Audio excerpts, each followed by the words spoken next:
your Rexall family druggist brings you a transcribed half hour with Richard Diamond, Private Detective, starring Dick Powell.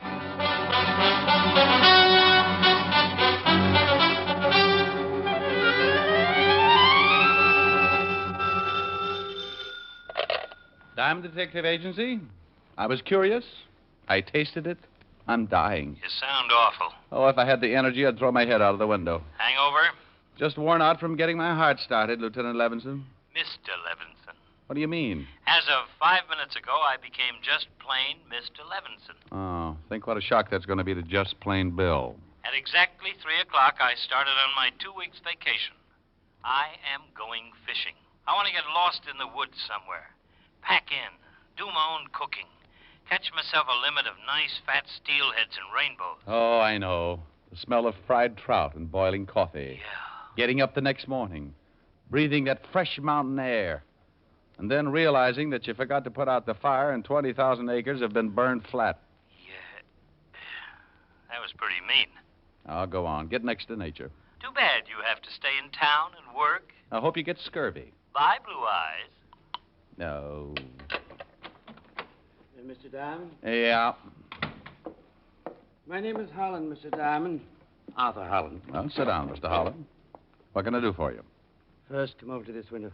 Any particular reason, or do you plan on an accidental suicide? There should be a man standing across the street. He's been following me. Oh? What does this man look like? Crew cut, short, fat, wearing a black leather jacket. There he is. In front of the cigar store? Yes. Who is he? I have no idea. I've never seen him before. Know why he might be following you? No. How long has he been following you? Since this morning. Oh, okay. What did you come to see me for? My brother's name is William B. Holland. A long time ago, he left the family and started out to see the world. Started working his way from place to place. Although William has been gone for nearly 10 years, not once in those 10 years have I failed to receive a weekly letter. But he hasn't written lately. Not for a month. Where was the last place he wrote you from? San Borja, Bolivia. Never heard of it. It's a small city in the interior. Now, while in La Paz, he wrote me that he'd met a man named Louis Frober. This Frober was from San Borja and, according to Will, practically ran the place. Now, Will said he was going to visit him, and in his last 2 letters, he talked much of Frober and his hospitality, but said that something was wrong in this town of San Borja. Didn't say what it was? Didn't know. Then his letters stopped. Yes. And you wanted me to find out why they stopped, if anything's happened to your brother. Mr. Diamond, I'm quite wealthy, and I will pay you handsomely to take the job. Besides, it might turn into a nice vacation. South America is supposed to be wonderful this time of year. Vacation? Possibly. Well, Mr. Holland, I'll take the job on 2 conditions. What are they? Well, first, my fee, $100 a day in expenses. Accepted. Thank you. Second, that you purchase 2 tickets for San Borja, Bolivia. 2 tickets? Well, I'd like to take my assistant along. Bolivia is new territory for me, and it might be dangerous.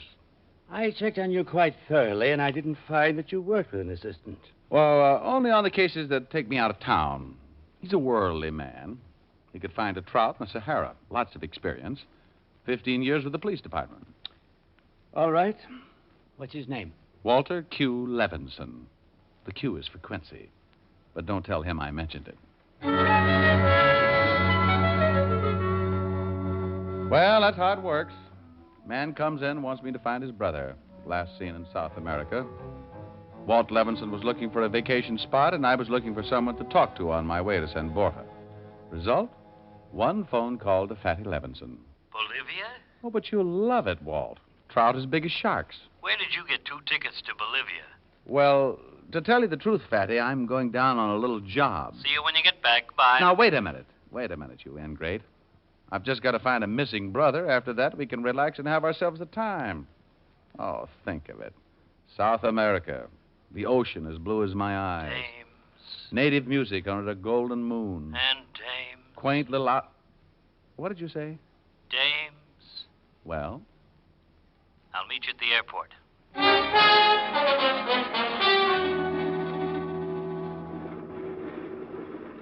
Pan American Grace Clipper, Flight 109 from Miami, Guatemala City, Panama, Lima, Arequipa, and La Paz, boarding at Gate 7, all aboard.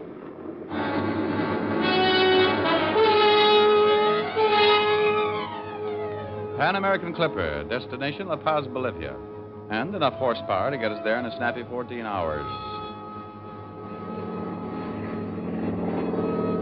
The lights of Manhattan dropping away as we turn on the first leg of our pattern, heading up for 16,000, looking down and wondering about a man in a leather jacket and a crew cut.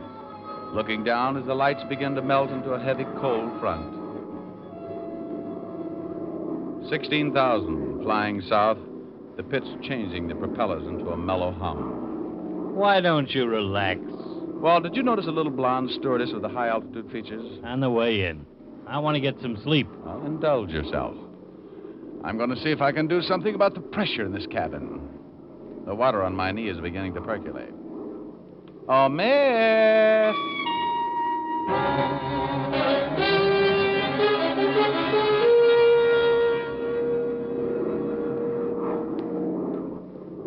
Hey, Fatty, wake up. Huh?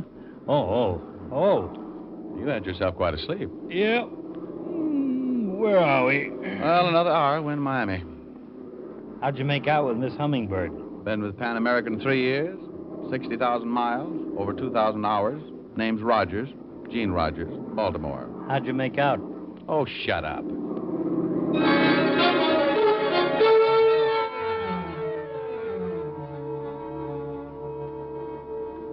La compañía Panagra anuncia la llegada procedente de Nueva York. Los pasajeros desembarcarán en el terminal de Panagra número 3. Pan American Grace Airline Clipper Flight 109 from New York, now unloading at gate number 3. Oh, I'm a little stiff. I didn't know you brought anything with you. What now? Well, pick up our baggage and on to San Borja. Where the devil is San Borja? How do I know? Let's go find out. And we did. San Borja, according to the information desk, was some 200 kilometers into the interior. 10,000 feet above sea level, high on a plateau, and the only way there... Oh, this is swell. Dandy vacation, but what happens when my liver comes loose? Well, relax, Walt. Only 160 kilometers to go. Considering where we are, these roads are pretty good. We'll never make it. I'll lay 8 to 5. We end up riding side saddle on a bilious llama. Hey, driver. Si, senor? Why no airfield in San Borja? Oh, there is one there. But it is what you call the emergency. It is hard for a plane to land. Something to do with the wind. It's a plateau, isn't it? Si, senor. We got to climb 5,000 feet yet. Sounds like an ambitious chiropodist. 10 o'clock and the morning sun getting hotter. The old Ford straining up the grade like an antique teapot. 11 o'clock and the temperature crowding 120. I want to go home. Oh, we got to stop and let her cool off. Blue ocean and tropical music. Ha! Oh. How much farther, driver? Oh, about 20 kilometers, senor. I'm going to put some water from the canteen in the radiator. Hey, Walt, let's stretch our legs, huh? Okay. Oh, lousy humidity. Oh, she sure was empty. He means his head. Duck, Walt. On the car. You okay? Yeah. I think they're behind that hill. Go out this side and try to circle them. Keep them covered. Right. Keep your head down. Gee, I'm glad you thought of that. Walt covered me, and I crawled out behind the car and took off for a bunch of trees. They didn't spot me until I'd circled them and was almost on top of them. 2 men with rifles lying behind a small hill. One of them turned and spotted me moving in. Walt? Yeah? Okay. Okay. You all in one piece? Yeah. How about you? Fine. 2 of them, huh? Yeah, bandits, I guess. You got them both. Wonder what they're after. Our hides. Came close to getting them, too. The unexpected. 2 men with rifles hiding behind a hill. If I hadn't gotten them, they'd have gotten us. We picked them up, dragged them over to the car, and I kept asking myself, why? Why 2 men behind a hill with rifles? Bandits? Maybe. Assassins paid to wait there and kill us? If that was the answer, who told them we were coming? The man in the leather jacket back in New York? Maybe. Dumped him in the car? Yeah. The driver's had it. Slug got him in the chest. Well, dump him in, too. Let's get to San Borja and get some answers. And if you say anything about a vacation, I'll sing all the way up the hill.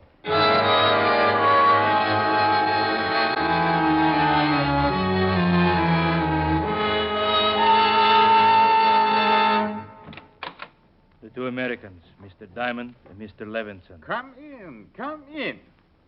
I am Louis Frober. How do you do? Sir? Anything else, Mr. Frober? No, that's all, Paul. Well, gentlemen, I understand you ran into some difficulty, hmm? Well, your local constabulary seemed to think there was some law against driving around San Borja with 3 dead men in the back seat. And these bandits attacked you and killed your driver, is that right? That's right. And you, in turn, killed them? That's right. Well, for tourists, you fight rather well. Well, not exactly tourists, Mr. Frober. We asked to see you because we were sent here to locate a William Holland. Ah, I see. May I offer you a drink? Lovely suggestion. Here presents the interests of Arthur Holland, William's brother. That's right. Water? Straight. Well, gentlemen, I informed Mr. Holland that William simply left. After all, there's nothing strange about that. There you are. Thank you. Thank you. We're not looking for anything unusual, Mr. Frober. This was the last place William was heard from, so this is the most likely place to try and locate him. Yeah, of course. Well, here's to a pleasant stay in San Borja, gentlemen, and to your very good health. Louis Frober, big man with a slight accent, drinking to our health and extending an invitation to his house for dinner that evening. One hotel in San Borja, not many tourists, according to the manager, but good rooms and hot water, according to the manager. Sandwiches and a late lunch compliments the hotel. Frober owned the hotel, according to the manager. It's open. If you gentlemen would like, Mr. Frober instructed me to show you around the town. Who is it? You want to see the town? Sure. I'm glad to have you show us around. What's your name? Yavacek. Paul Yavacek. San Borja, Bolivia. Sitting on the top of the world, 2/3 dense tropical jungle. Population 335 who take 2 months every year to cut back the persistent jungle. Principal industry, tin. The mines, 2 kilometers east. Frober owned the mines, according to Paul Yavacek. 3 main streets, modern, up to date. A clothing store. Several cafes, a bank, telegraph office, post office, and recreation hall. All built and owned by Frober, according to our guide, Paul Yavacek. You mine tin, huh? How do you get it out? Trucks, then by cargo plane. If you had arrived tomorrow, you would have passed the caravans as you came up the mountain. The ore is taken out once a week. How well did you know William Holland? Not well. Now, if you gentlemen have seen enough for today, I suggest we leave for Mr. Frober's house. He expects you at 7. A kilometer from town in the house of Louis Frober. The jungle not far off and a heavy tropical shower right on top of us. Like Frober, the house was big and imposing. A showcase of its master's wealth and position. I am so sorry that you got caught in the shower. They are pesky things sometimes, but they don't last long. Louis? Gentlemen, my wife, Mrs. Frober, Mr. Diamond, Mr. Levinson. How do you do? How do you do, Mr. How do you do? Dinner is served.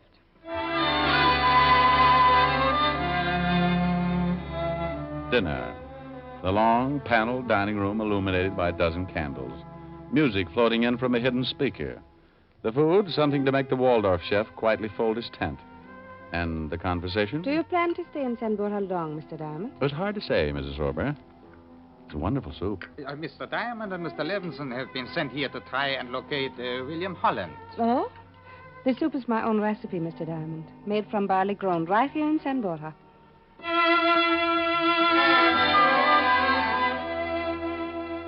Just a casual dinner conversation, unless you're conditioned, aware of the subtle interrogation. The end of a pleasant and filling meal. Armagnac in the den, and more talk about health, wealth, and the weather. And more interrogation. 10 o'clock. Well, I am afraid you'll have to excuse me now, gentlemen. I have to be up at 6 o'clock, and I have a hard day ahead of me. The conventional goodbyes and exaggerated compliments on a wonderful evening, then back to the hotel. All in all, a very interesting evening, according to Fatty Levinson. Our charming hostess slipped me a note as we left. Why, Walt. I must talk with you. My husband will be leaving the house shortly before midnight. Meet me in the garden at 12. Why, Walt. It's addressed to you. Why, Ricky. A quarter to 12? Then out the back of the hotel, because in San Borja, everyone works for Louis Frober. Heading for Frober's house. Walt 50 yards behind, because in San Borja, a note asking you to meet the wife of Louis Frober might easily be a trap. Maybe William Holland had received just such a note. 12 o'clock and Mrs. Frober moving through the moonlight in the garden south of the house. Walt behind a tree, ready for anything. I'm so glad you came, Mr. Diamond. Where's Mr. Levinson? Well, he stayed behind. Why did you want to see me, Mrs. Frober? It is about William Holland and my husband. Where is your husband, Miss Frober? He left with Paul for the mines. From what I could find out, he's going to meet someone. Someone of great importance. Oh. What about William Holland? I am sure he has been killed. And I am sure my husband had him killed. Go on. We first met William in La Paz. He was likable, easy to talk to. I had been married for 2 years, and it was my first trip away from San Borja. I liked William. You know anyone in New York? Blonde, short-cut hair, plump face, might like to wear leather jackets? No. Well, go on with your story. A year after I married Louis Frober, I began to suspect something wrong with his activities here in San Borja.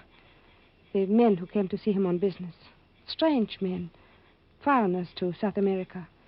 Long nights of business meetings and trips to the mines. When William finally came here, I told him of my suspicions. And one night he informed me he was going to the mines to investigate. I never heard from him again. You think it had something to do with your husband? Right after that, I overheard a phone conversation by my husband. He was talking to someone he called the director. The director? Yes. My husband said that William had found his way into the mines and had been eliminated. I see. You've only known your husband for 2 years. 2 years and a half. I met him in Rio while he was down on one of his business trips. I married him 6 months later and came to San Borja to live. Would you like to know where I met my husband, Mr. Diamond? If you think it's necessary. With what I've come to believe, I feel that it is most necessary. I met him at a party given by the Russian embassy.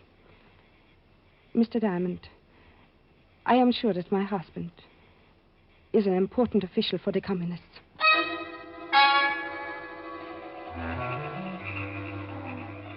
Along the road east of the Frober mines, no lights, just the moon. The sounds of the jungle raising the hair on the back of my neck. A kilometer from the mines, and the dull glow in the sky pointing the way. Frober's generators and manpower working late. The kilometer passed, and the tenseness in the middle of my stomach took on cramp-like proportions. We climbed a hill for a better look. Pretty busy. Must be 30 trucks down there. Getting them loaded for the trip down the hill. Hey, listen to that. Well, I'll be darned. Is that what I think it is? The fields in San Borja make it tough for a plane, but for a helicopter, that's another thing. Frober left the house to meet somebody important.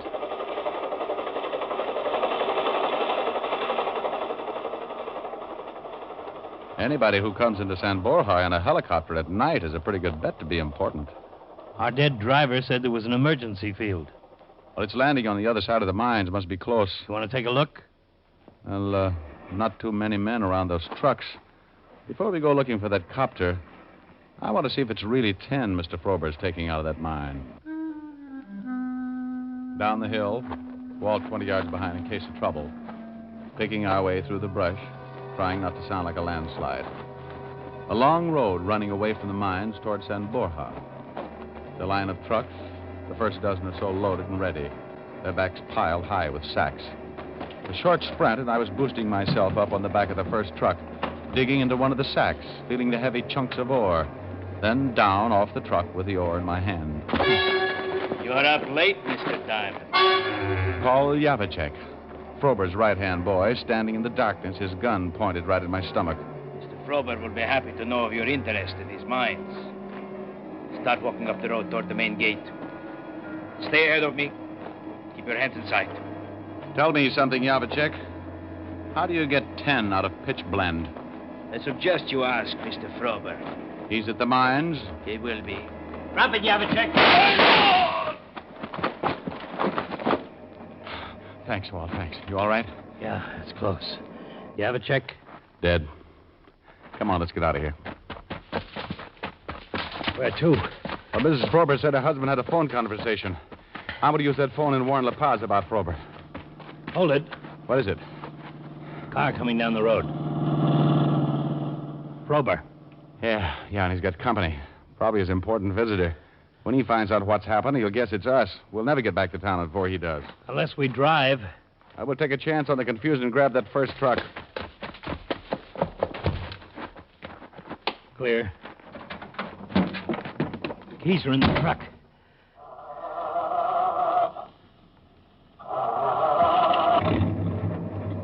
We must live right. Yeah, but for how long?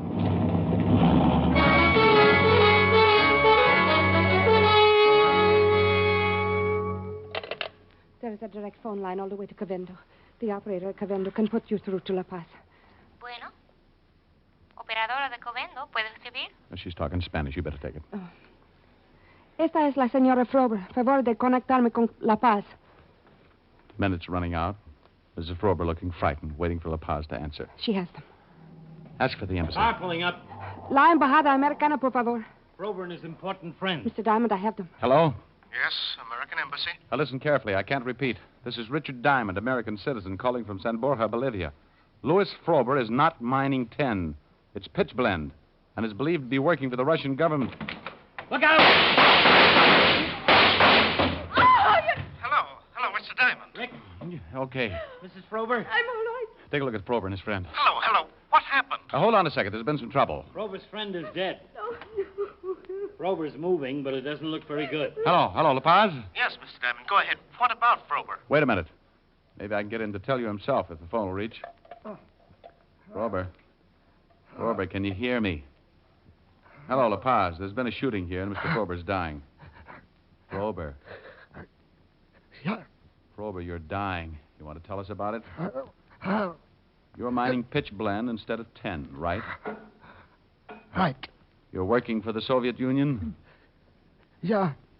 Did you send 2 men to ambush me? Yeah.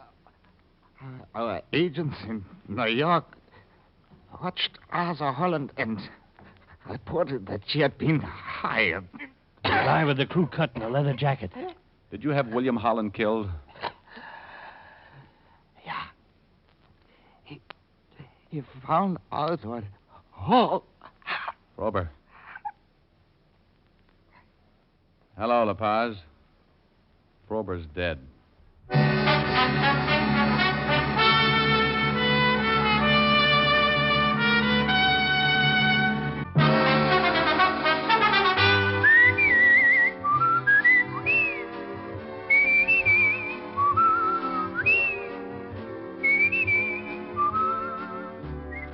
Richard Diamond, Private Detective, stars Dick Powell in the title role and was written by Blake Edwards with music composed and conducted by Frank Worth.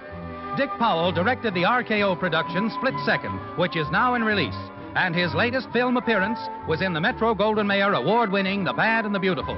Heard in tonight's cast were Arthur Q. Bryan, Wilms Herbert, Ben Wright, Jack Crucian, Virginia Gregg, Don Diamond, and Lillian Bayef. Richard Diamond, Private Detective is transcribed in Hollywood by Jaime Del Valle.